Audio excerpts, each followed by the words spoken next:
কোনো রকম ভেজাল ছাড়াই বাড়িতে খুব অনায়াসে মাটির হাঁড়িতে বানিয়ে নিয়েছিলাম মিষ্টি দই। এর মধ্যে কিন্তু কোনো কর্নফ্লাওয়ার নেই, ময়দা নেই যাতে এটা শক্ত দেখায়, সেরকম কিচ্ছু নেই। আপনি যখনই এটা খাবেন মুখে একদম গলে যাবে ক্রিমের মতো। এটা আমি গ্যারেন্টি দিচ্ছি, আপনিও পারবেন আমি যখন পেরেছি। প্রথমে 1 লিটার দুধ একটা বাটির মধ্যে বসিয়ে দিয়েছি গরম হতে। দুধটা ভালো করে 5 মিনিট মতো একদম মিডিয়াম ফ্লেমে দিয়ে এটাকে ঘন করে নেব। হাতার সাহায্যে একটা বাটির মধ্যে তুলে রাখছি গরম দুধটা।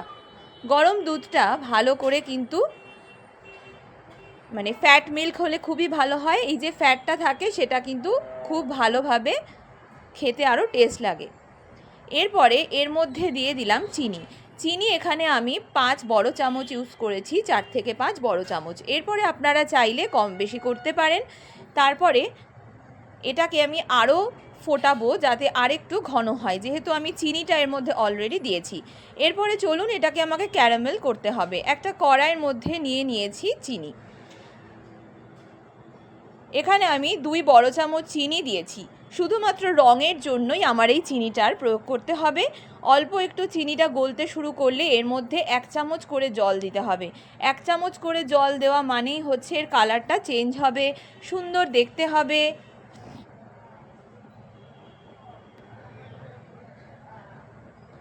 দেখুন কত সুন্দর এটা কিন্তু একটা বাদামি রঙের কালারটা আসছে। তাই এটাকে পুড়তে দেবেন না, অনবরত নাড়িয়ে যাবেন। এই যে অনবরত নাড়াচ্ছেন এতেই কিন্তু এর সুন্দর একটা রং এসে যাবে।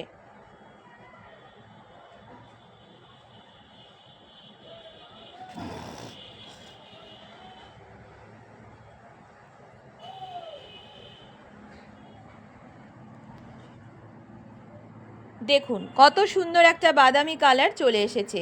এইটাই হচ্ছে আমাদের মিষ্টি দইয়ের সুন্দর একটা কালার দেবে। আর যেহেতু আমি বলেছি এর মধ্যে আমি কোনো রকম আর্টিফিশিয়াল কিচ্ছু মেশাবো না, তাতেই এটা যথেষ্ট সুন্দর খেতে হয়েছে আর একদম ক্রিমি হবে, মুখে দিলেই গলে যাবে। এরপরে বাটিতে যে দুধটা আমি তুলে রেখেছিলাম সেটা আমি অল্প অল্প করে দিচ্ছি।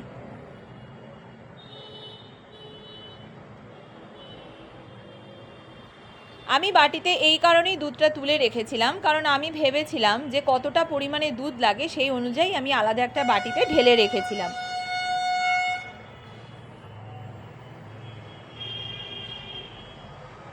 তো অল্প অল্প করে দুধ দেওয়ার পরে দেখুন কি সুন্দর একটা রং এসেছে, দারুণ দেখতে হয়েছে এটা।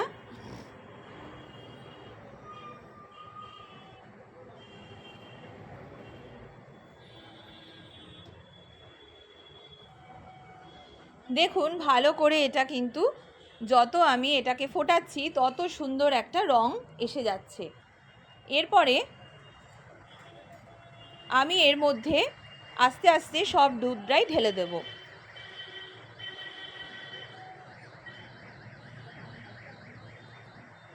অপূর্ব সুন্দর একদম রং এসছে, যেরকম আমরা দুধ চা খাই ঠিক দুধ চায়ের রংটাই দেখুন এখানে কিন্তু এসছে। পুরো দুধটা আমি এখানে ঢেলে দিলাম। যতক্ষণ না সম্পূর্ণ রংটা আসবে ততক্ষণ কিন্তু আপনি কোনো রকম দুধ এখানে প্রয়োগ করবেন না।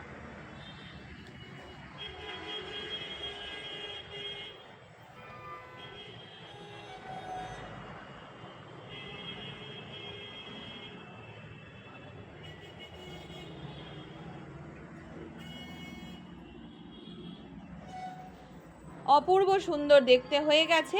এরপরে এই বাটির মধ্যে আমি নিয়েছি দইয়ের সাজা। আর দইয়ের সাজাটা নেওয়ার পরে কিন্তু এই জলটাকে দই থেকে সম্পূর্ণ আলাদা করে নিয়েছি। এটা কিন্তু আগে আমি বাড়িতেই টক দই পেতেছিলাম, সেই টক দই থেকে 1 বড় চামচ টক দই আমি তুলে রেখেছিলাম। এরপরে জলটা পুরো ঝরিয়ে নিয়েছি, তাই এটা এত সুন্দর ক্রিমের মতো দেখতে হয়েছে। আর এটা যত ফ্যাটাবেন তত সুন্দর কিন্তু ক্রিমি হবে। অবশ্যই কিন্তু জলটাকে আলাদা করে দেবেন।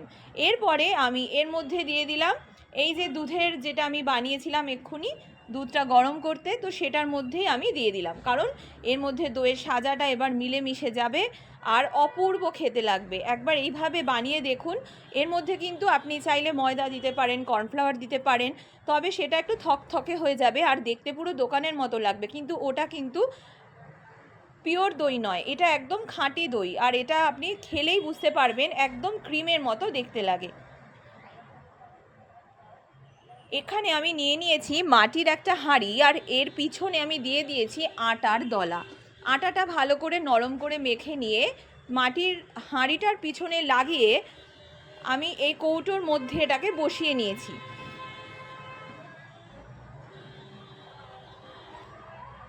এরপরে আমি যেটা দুধের মধ্যে যেটা দই বানানোর জন্য রেডি করলাম মিশ্রণটা, সেটা এর মধ্যে দিয়ে দেব। ভালো করে এবারে ঢাকনাটা আমি বন্ধ করে দেব। এটা যাতে সুন্দরভাবে গরম থাকে, আমাদের তো চেষ্টা করতে হবে যেন এটা গরম জায়গায় থাকে, তাই একদম এইভাবে কভার আপ করে দিয়েছি। এবং এরপরেও কিন্তু আমি আরেকটা স্টেপ দেখাবো, যেটা না দেখলে কিন্তু চরম মিস করবেন। এরপরে একটা টাওয়াল দিয়ে দিচ্ছি যাতে এরা আরও গরম থাকে। আপনি চাইলে আরও কিছু দিতে পারেন, তবে এটা আমি রান্নাঘরের এক সাইডে রেখেছিলাম, তাই আমার অলরেডি এটা গরম ছিল।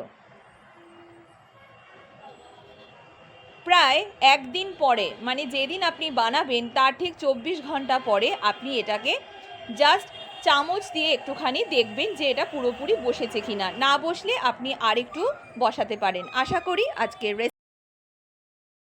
আজকের রেসিপিটা আপনাদের ভালো লেগেছে। ভালো লাগলে মাম্পি রান্নাবাটি চ্যানেলটা সাবস্ক্রাইব করতে ভুলবেন না। সবাই ভালো থাকবেন, সুস্থ থাকবেন, টাটা।